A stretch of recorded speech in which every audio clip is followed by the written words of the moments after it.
And howdy, everybody. All right, this is just to let you know we're not doing a gathering tonight, this evening, this afternoon. Depends on where you are.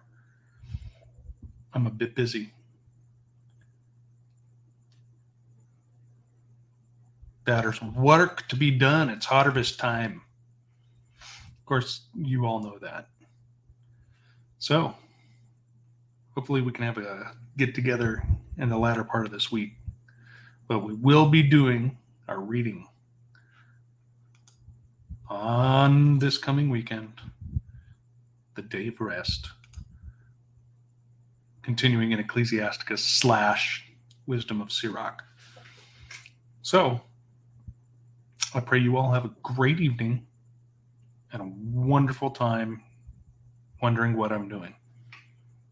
Until next time, I love you all.